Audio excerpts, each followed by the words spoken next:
Welcome to the Go Procast, where we invite business doers who are changing lives by sharing their stories, their strategies and tactics, and who bravely talk about their failures that actually led to their biggest successes. Now it's time to Go Pro with Jeremy Torisk.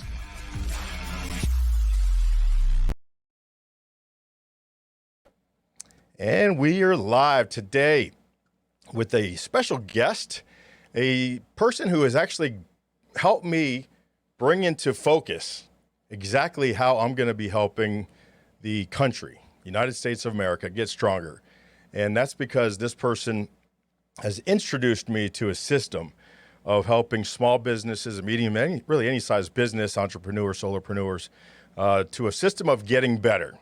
And the system is so unique and so fresh and so complete. I just fell in love with it, and because of him, signed right up to be a representative of this brand, because it's going to make the difference between this country moving forward. Because when small business does well, it treats employees the way they need to be treated. People go home energized, and they can have time to spend with their family in the right set of mood, and then the company can actually make money. Believe that, get some profit, and give back to the communities. And that's what we are in this country. We're just a bunch of little communities. All politics is local, as they say, and that is the way with small business. So please welcome my friend Steve Lover to the show. And I'll give you a little bit of applause there. There you go.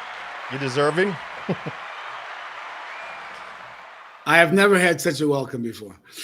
Well, I do believe in everything I just said. I think that the key to this country overcoming all this muck and mire that we're in is by more small business doing well. What are your thoughts on that?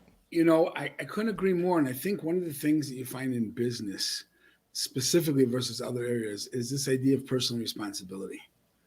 And the idea of victimhood just doesn't pass. It doesn't pass the muster. You can't be a victim and a business owner and a successful business owner. Oh yeah, you know, exactly. It's the economy. It's my competition. It says at the minute you're in that place, forget about it. You're not going anywhere.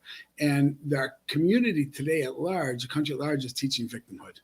Everybody's a victim. Every situation, you know, you couldn't do it because this, you couldn't do it because that. Somebody else had the same situation. They did it. Doesn't make a difference. Yeah. And as such, helping business owners get out of that rut and into, no, I'm responsible. I'm responsible for everything that happens exactly the way it happens. And if I take that on me and I go in accordingly, and now let's see, where can I make it better? Where can I do better? Where can I think better? Where can I create some value? That's a big change in everything. And who can I surround myself with that's smarter than I am right now? 100%. They say one of the, I think it was Ronald Reagan, not sure, that said on his gravestone he wanted the man who surrounded him with people that were smarter than him. Yeah, it's a good thing when you have the people around you and you trust, but making those people accountable and your employees accountable for their actions, giving them room to make mistakes. You know, these are the kind of things that breed out that excuses and victimhood, because you're giving me the room to make the mistakes, but I'm not going to get canned the first time I do. You know, there's accountability and there's a learning process. I always told all my guys, I'll coach anybody for their whole life. I want to be coached my whole life, but don't make the same mistake over and over and over again. You know, my son, 100%. One of the biggest problems I have with my son, you know, he's young business owners, 21 years old. This is third year in business. But I seem to have to harping on the same thing, you know, going, dang it. But everyone's different, you know, you can't, it's not only that, until you really get the lesson, you really learn it, you are doomed to do the same mistakes over. So at some point you go, oh, bang, and everything changes. Yeah, and I may be guilty of trying to make it too easy, being the dad. Because dad hat, boss hat, you know, I'm not his boss, I'm his partner, but I still maybe make it a little too easy. But I don't think typical parent problem. Yes. So, my friend, so let's talk a little bit about you, since you're the guest today. First thing I want to do is kind of just share your links and stuff. Reach out to Steve at bluemountainbusinesscoaching.com and visit bluemountainbusinesscoaching.com, and get that right, to see all the great things that the software does that we're talking about. But how did you get involved with business and helping people with business in the first place? So this is a really interesting story, and I'll try to make it as quick as possible. I actually started my career out as a rabbi, and I started out in Jerusalem, and afterwards I was in Amsterdam, Holland for a few years, and then a few different cities in America. And I decided I needed to go from nonprofit to profit. Yeah. And even while I was working as a rabbi, I started listening to sales materials then, because part of fundraising, there was things you had to do. Yeah. And so I did them. I did the things I had to do. So it came time to go into the business world, and I did what every inexperienced person does. I went out and bought a franchise, one that you needed a lot of capital, even though you didn't have it. And I ended up 3 years later with 6 figures worth of debt, and I closed down my business. And an old student of mine said, "You belong in the insurance business. You'll do great." And I went in the insurance business. And again, a lot of counseling, understanding, compassionate, giving direction. And I did well. Yeah. And then New York Life tapped me on the shoulder and said, "Hey, maybe you'll become the head of training for Southeast Michigan." And it's a great position. Loved it. They had a certain process. It was very good, but it wasn't whole.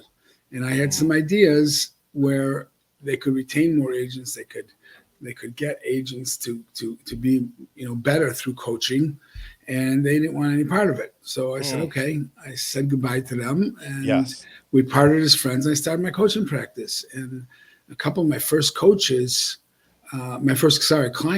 had huge increases. I had a wholesaler that went from $50 million to $100 million in less than a year. Wow. I had one guy who was in a zone of 53 wholesalers, and he was number 43 when we started, 42, number 42 when we started, number 2 when we ended. And I had another guy who had never hit all of his bonuses by December 31st, hit all of them in September. So do you think this the difference between what they were teaching or maybe how they were teaching and how you were teaching is that they just didn't want to change, and you had different perspective, and they didn't want not really. I think what the big thing here is when you change your mindset from one of pleasing or selling, and I'll explain the difference, to serving, it's huge. That's a bolt worthy one there. That's huge. Okay. So most salesmen are there to either sell you or they're there to please you. If I can smile enough and get you to like me, chances are I'll end up being able to sell you. And serving is about something else totally. Yes. Serving is about taking myself out of it and doing something for you. And I'll tell you how that comes out in my business. I'm a business coach. And so when I first started coaching, I've been doing this since 2005. When I first started coaching, so I would sometimes see something on a potential client that really was screaming needed to be addressed. And my approach was, you know what? I don't want to tick them off. I don't want to make it difficult. Now's not the time. Let them become clients first, and then I'll speak to them. And that was very self-serving. That was worried about me. I wasn't really caring about the client. I wasn't serving them. And now I don't do that.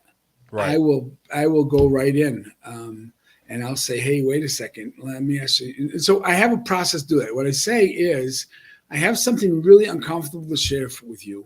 It's going to be uncomfortable for me to say. It's going to be uncomfortable for you to listen. Is now a good time? Yes. And everybody always says yes. And at that point, their guard's down and they're willing to listen. And you can really step in.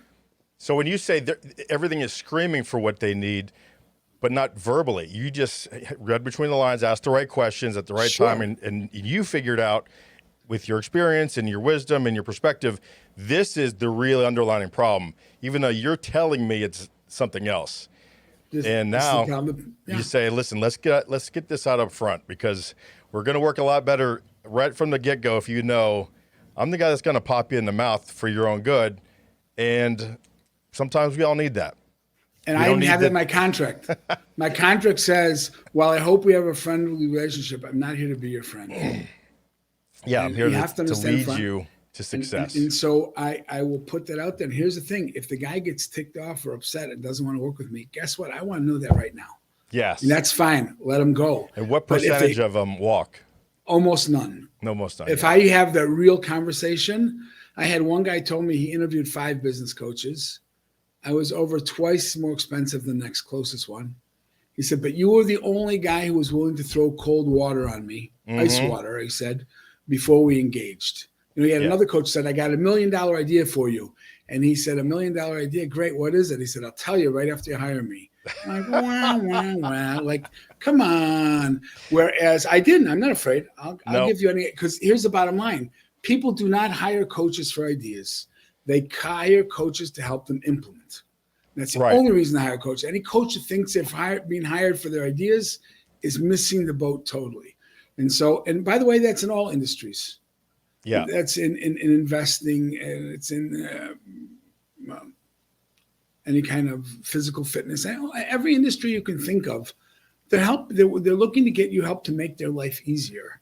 And in my business, it's about serving them. And serving them is, even if it's not something they want to hear, but it's what I would want somebody to tell me, that's what I'm telling them. That's right. Yeah, because the serving is, what you do. It's the teaching, but it's also when you're serving, I believe that you're learning, because you're there with different a whole different reason why, right? If I'm here helping you, not to help you, but to fulfill a need or calling that I have to really give back.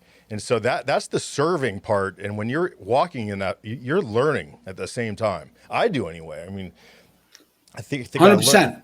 If I can't learn from somebody, no matter where I've been in life, where they've been in life, there's something to learn. And if there's nothing to learn from, then I'm wasting my time. Even if I can't help them, I need to learn too. So it's a little bit selfish, but if I'm not learning, then I'm not engaged properly. So I really come from a little different space, and that is, I want to make a difference in the world. I want to make a dent in the universe. And so when I meet with somebody, even if they don't not become clients of mine, that's fine. I want them, when they walk away, say, wow, that was a really interesting guy. That was really helpful. He gave me something new to think about. You never know when it turns into something else, but it does make a difference. I made the dent. And if I'm taking the time to speak to somebody, I want to make that dent. Yeah. I had a fellow that was just on an hour and a half ago. He reached out on LinkedIn. It was not somebody that I thought, but he hit me in the right way that I was willing to speak to him. And he does something everybody does. I said, what makes you different? I said, until you differentiate yourself and give me a reason that I want to speak to you, you're not going to get the fix for me, but serve me. Show me that you're bringing something and you want my life to be better by what you say. Yes.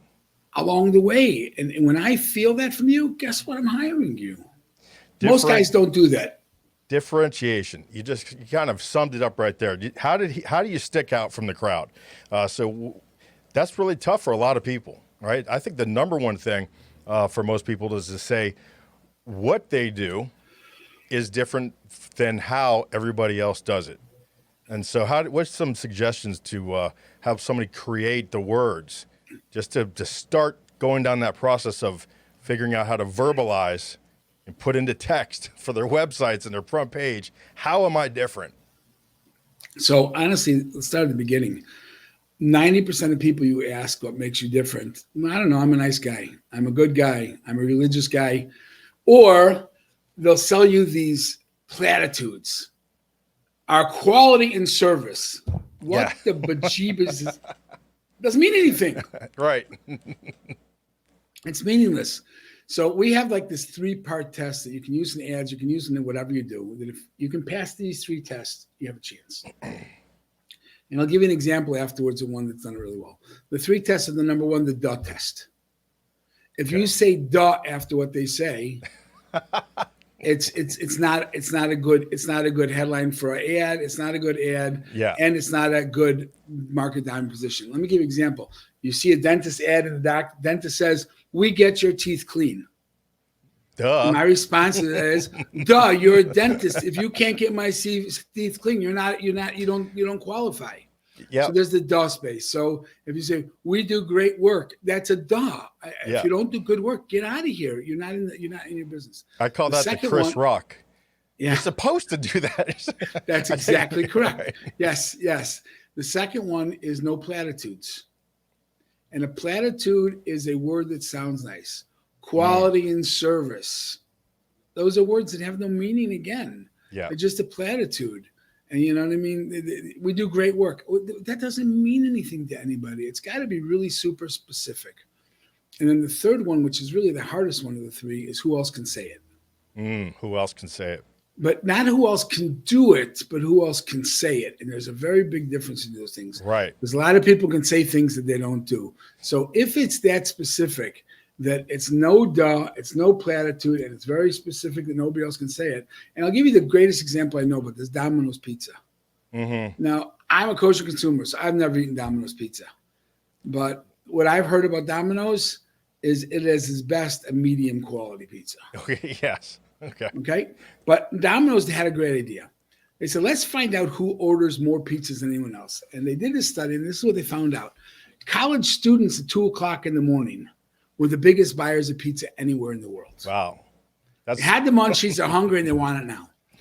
So Domino's came up with this great idea. And their tagline, their advertisement, the thing that they sold was, we will have hot pizza to your door 30 minutes of an order, or it's free. Right. Now, every college student in the country ordered from Domino's and sat on his knees praying it would come in 31 minutes. So he wouldn't have to pay for it. Right. So let's look at our three tests. Is that a duh? They didn't talk about their pizza. They didn't talk about the sauce. They didn't talk about cheese. They didn't talk about the crust. They talked about something that was no duh. There was no reason. There was no duh there. Number two, platitude. No, it's extremely specific. Very unique. And who else could say it? Right. Well, the Caesars couldn't. There's nobody else who's going to take that responsibility and that risk that they did. And that took Domino's from number 3 or 4 pizza purveyor in the country to number 1. Wow. And that worked for a long time until it got brought out to the public, and they were still trying to keep that 30-minute, trying to hit every household in their serving area, which got a little hairy. Right. And they started having a few accidents and things, and they had to pull back in. But they're already they were already there. That's right. That's right. Didn't make over the goal line. So it's the same thing with your business. Like I said, I was speaking to somebody today, and he works with coaches on LinkedIn to getting them their calendars full. Well, you know what? I get 5 pitches like that a day. Yeah. And you know what? If all those guys could perform what they promised to perform, there would not be a coach in the world that didn't have a full practice. Right. Yeah. Right. They wouldn't have time to pitch me. most of them can't. So I said to them, what makes you different? You have to be able to differentiate yourself, because otherwise I have no reason to talk to you. Yep. And you said something about can say something that the competition can't. And what struck me with that is that even better is to get a client to say it for you. All right. 100%. Testimony, a video testimony you could put on your website. If that's what it is, if you have less duh and less platitude, and really you have something unique, get a client to say it for you. But that's social proof. Yeah. And that's really what we're talking about. And here's the big idea is when you do a good job of creating your market dominating position. So first off, there's a good group of people that are not going to be clients for you. If I say this is what I do and I do it really well, there's a lot of people say, oh, great, I don't need that. I'm not interested. And you know what? I want them to say that. Okay. I don't want people getting in my mailbox and getting on my timeline that are not good potential clients. There's enough good potential clients that I can stay totally busy as much as I want. So that's number 1. And number 2 is I want to have a situation where it sounds like a love letter. Excuse that analogy, but really good advertising is a love letter to your perfect prospect, because you're hitting that. What's their problem that they have that they can't find a solution? What's the solution that they want that you have they don't know about? And when you get that out to there and they say, that sounds like me. I have a client today. He came to a workshop I did, and he took the brochure, and the workshop was in December.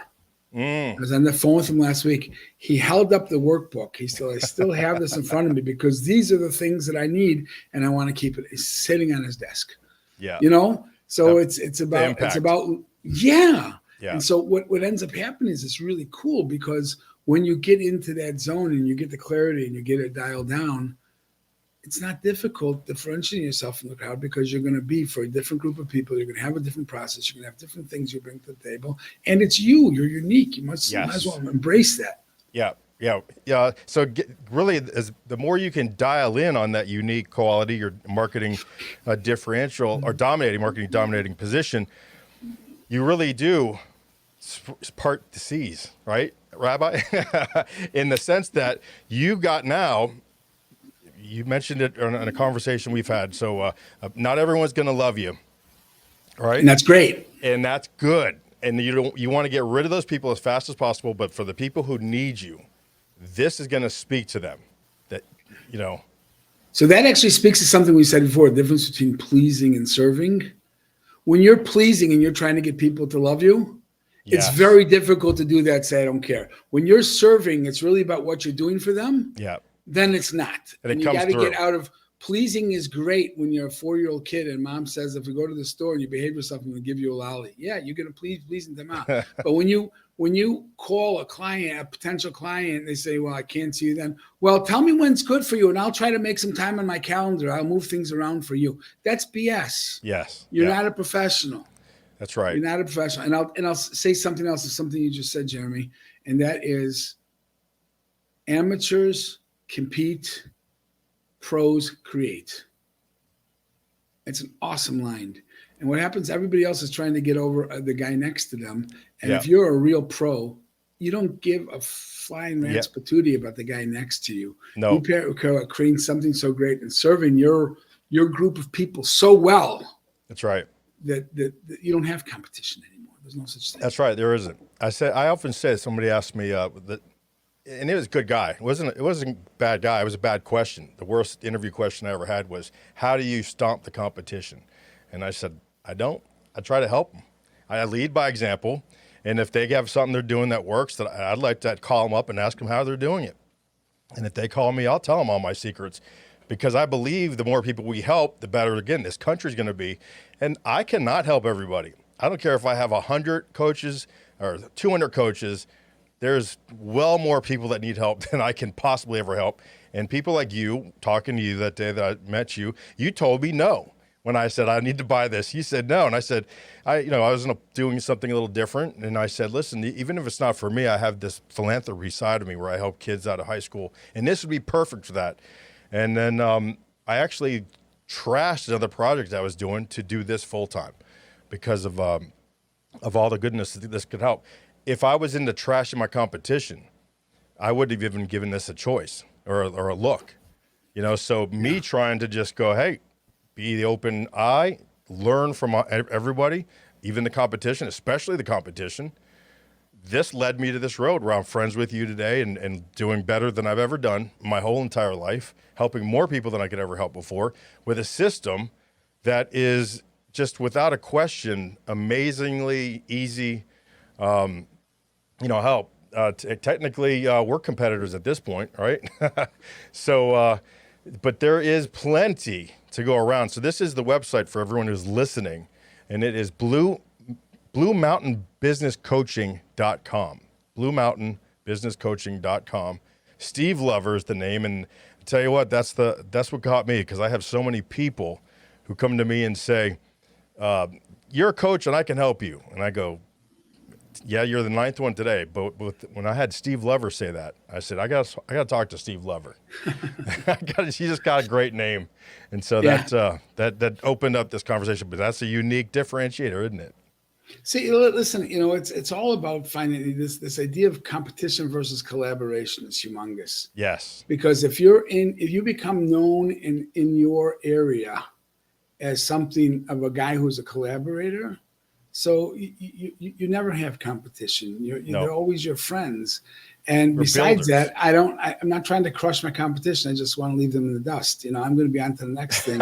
And if I'm creating, and I'm always creating, so I can take yesterday's idea and share it all I want. It's just tomorrow's idea I can't quite share yet because it's not in the world yet.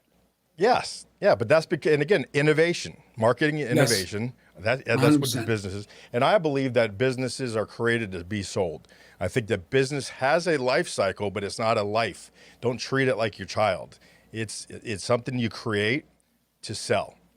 And so honestly, I don't know if I'll ever sell mine because I enjoy what I'm doing so much. Yes. And I get such a kick out of it, and there's so much to it. As I get older, I'll probably slow down and charge more. But that's a great option, isn't it? But get rid of the sell it. The problem with selling businesses is you will never make off the sale of the business what you're making from the business. Well, I was ready to walk from the one I sold. 30 years was a long time, and it was a business that made me travel more than I wanted to travel, and it was a business that took 70, 80 hours a week. But when we sold it, it gave me my get-to life. So that allowed me to get to do this and help people and have that runway. So, but my guess is, Jeremy, you'll tell me if I'm wrong. If you take and you tried to annualize the money you got from the company, it's less than you were making while you were in the company. From the sales that I made? Yeah. Yes. It was about 20 years. 20 years worth of, if I annualized it, it set me up for about 20 years, the next 20. Okay. But how did that compare to what was coming in before? Same? That's what I mean. Okay. So that's few and far between in businesses. Yeah. If you average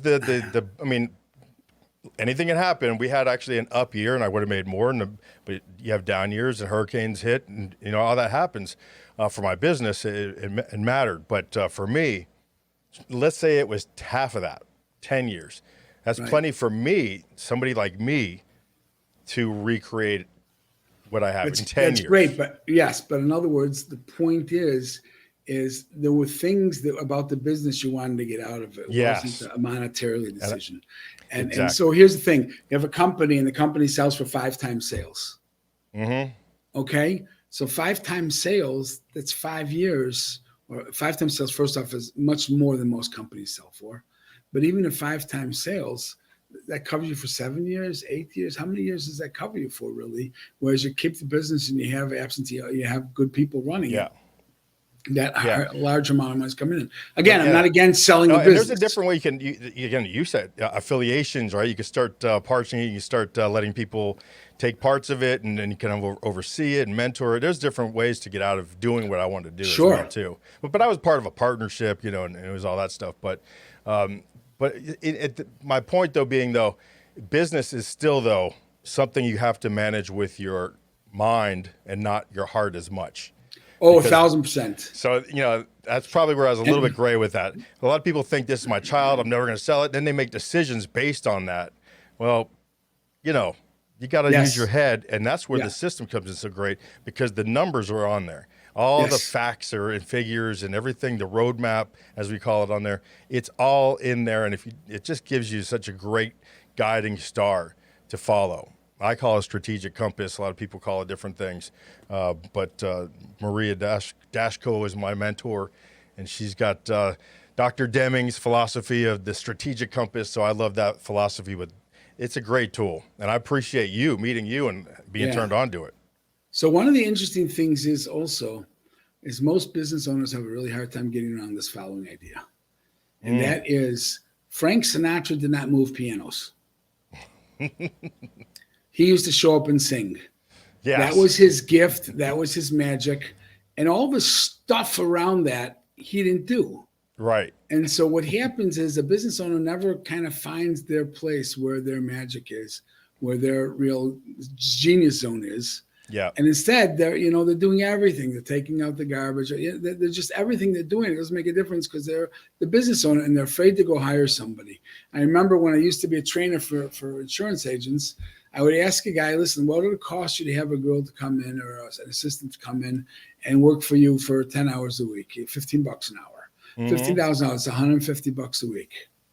He said, yeah, but I can't handle that right now. I said, if you took those 10 hours a week and put it in sales, what is your sales time worth? He said, I make about $200 an hour. I said, great. Work 1 hour a week extra, take 9 off and go enjoy yourself, and you'll be ahead of the game. Like, understand that there's things that you do that you don't have to do, that you have to delegate and get off your list, the who, not how. By the way, Dan Sullivan book, great book, Who, Not How.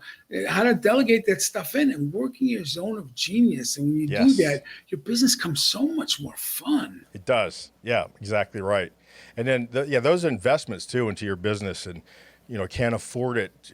There's ways you can afford it. There's things you could do. And again, this systems help you identify some of these cost-cutting ideas to cut back on and to help you invest in your business, because it won't grow if you continue down that road. In my book, Labor to Leadership, I call that wasted again in Operatorsville. You know, the best guy leaves the company because he's carrying that company thinking they can't live without me, and goes and starts his own business, but he doesn't understand all the other elements of the business, and he's wasting his time because it's all he's going to do is run on that hamster wheel. That's right, 100%. Yeah. And that's, unfortunately, most business owners are one turn away from bankruptcy and the other turn away from being a multi-million-dollar business. Yeah. And it's so interesting to watch that, because it has to do with some mindsets. It has to do with some practices, how you do things, because how you do one thing is how you do everything mostly in life. Yeah. And so when you start to get in there and, catch it, it's a really beautiful thing to make some of those small shifts that a lot of things work with. Building relationships, personal, not transactional. That took me from cheeseburgers to steak right there. That's huge. And meeting you is part of that, my friend. Well, thank you very much. I appreciate it, Jeremy. I'm going to put you on standby, tell the audience goodbye, and anything we want to leave your fans on your way out? Well, let me just put this one idea out there, and that is you have way more potential than you even yourself believe. It's there. You just have to get a little bit more, what's the word I want? A little stronger, a little more confident. Yeah. And here's the biggest mistake people think. People think that they have to create their confidence and then they can be successful.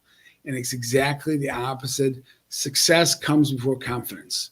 So you go out and you try a bunch of things till something works. And when it works, you become confident in that thing. And that's what you do. Don't undercut yourself or underestimate your abilities. Your abilities are unending, and they're incredible what you can do if you'll just stop back and listen. And if you can't find it, find a coach. Find somebody that can help you uncover that. Find somebody that can help you see it differently and say, wow, because when it hits and you see it, your world changes. That's right. That's right. And it's like the turtle, right? Can't take a step without sticking his neck out. And you're never more vulnerable than sticking your neck out. But that's what it takes to get successful and to get places. Terrific. Thanks, Jeremy. All right. Stand by 1 second. Well, I'd thank everybody who supports this channel. It's the GoProCast channel, Jeremy Torisk.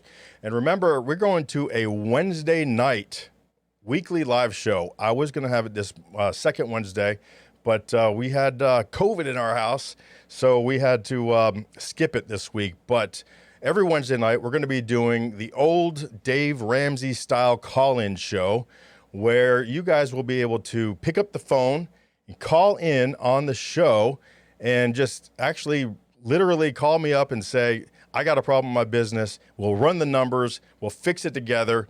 I want everyone to continue giving me the ideas and guest ideas. I know I just send them to me in the comments, in the direct messages on LinkedIn. And that's how we make this show better and more interesting for you. Appreciate your support, and always remember to go pro.